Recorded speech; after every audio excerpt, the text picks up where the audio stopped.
Assalamualaikum. My name is Michelle Tayyib and welcome to Gohar Publishers. Our motto is redefining the geography of education through digital resources for conceptual learning. और हम जो है वो पढ़ रहे हैं Gohar social studies जो कि है क्लास 5 के लिए। हमने चैप्टर नंबर 5 जो है वो स्टार्ट कर लिया है जो कि है ज्योग्राफी। आज जो है वो हम उसका फर्स्ट लेक्चर जो है वो पढ़ने जा रहे हैं। उसके अंदर हम पढ़ेंगे कि ज्योग्राफी क्या होता है और बहुत सारी चीज़ें और भी डिस्कस करेंगे उस हवाले से। तो आइए चलते हैं अपने लेक्चर की तरफ। सबसे पहले जो है वो हम ज्योग्राफी की डेफिनेशन देख लेते हैं। The physical study of land, ocean, atmosphere and regions is called geography. It is difficult to travel to the whole world, country or city to study geography. So there are many things we can use to study geography in a classroom or at home. Globe and maps are two of them.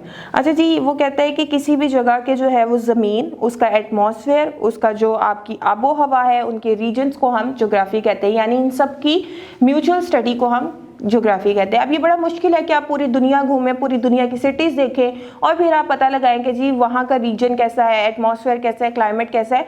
तो उन्होंने कहा है कि आप इसको जो है वो अपने घर बैठे भी कर सकते हैं। किस ज़रिए?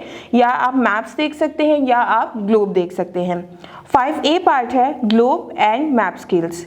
Globe. A globe is a three-dimensional shape of the earth which has maps on the of the world. अच्छा जी, ग्लोब क्या होता है? आपका 3 डायमेंशनल होता है जिसे आप टच कर सकते हो। वो आपको थोड़ा सा जो है ना वो उभरा हुआ नज़र आता है और ये आप अक्सर अपने डेस्क वगैरह पे देखते हो, राउंड शेप में होता है और इसके ऊपर पूरी दुनिया का जो है वो मैप मौजूद होता है।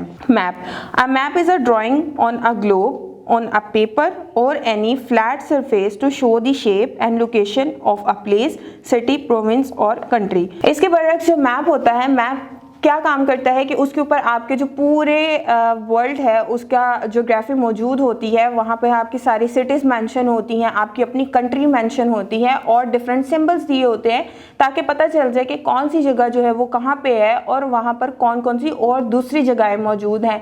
जिस तरह से जंगल है, हॉस्पिटल्स हैं और भी बहुत सारी चीज़ें हैं, उनके लोगोस मौजूद होते हैं या उनके कोई सिम्बल्स होते हैं, तो वो आपका मैप कहलाता है। यानी उन सारी चीज़ों की ड्राइंग, उन्हें बनाना जो है वो मैप होता है।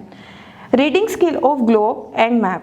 The map are full of signs, scales, latitude, longitude, location, grid and the direction for the places. Maps could be of the roads, sites, cities, countries or even weather and tourism. A map has border, orientation, location, angle, direction, legend, title and scale. It is also called boards. Boards help to read the map. अच्छा जी, वो कहता है कि जी आपका जो map होता है ना उस पर डिफरेंट किस्म की चीज़ें मौजूद होती है। आपका डिस्टेंस मौजूद होता है, आपका लॉन्गिट्यूड मौजूद होता है, आपकी और जो है वो काफ़ी सारी चीज़ें मौजूद होती हैं। लेकिन इसके अंदर उन्होंने एक और टर्मिनोलॉजी यूज़ की है जो कि है बोर्ड्स। बोर्ड्स क्या होता है? यानी कि ये आपके मैप के ऊपर मौजूद होता है और इसके ज़रिए जो है वो आप क्या है, उसके अंदर लेजेंड है, टाइटल है, स्केल है और इन सारी चीज़ों के मिक्सचर को हम बोल्ड कहते हैं।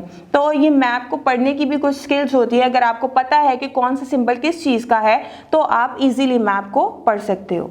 मैं उम्मीद करती हूँ कि आज का लेक्चर भी आपको अच्छे तरीके से समझ आ गया होगा। मिलते हैं अपनी नेक्स्ट वीडियो में, तब तक अपना बहुत सारा ख्याल रखिएगा। अल्लाह हाफिज़।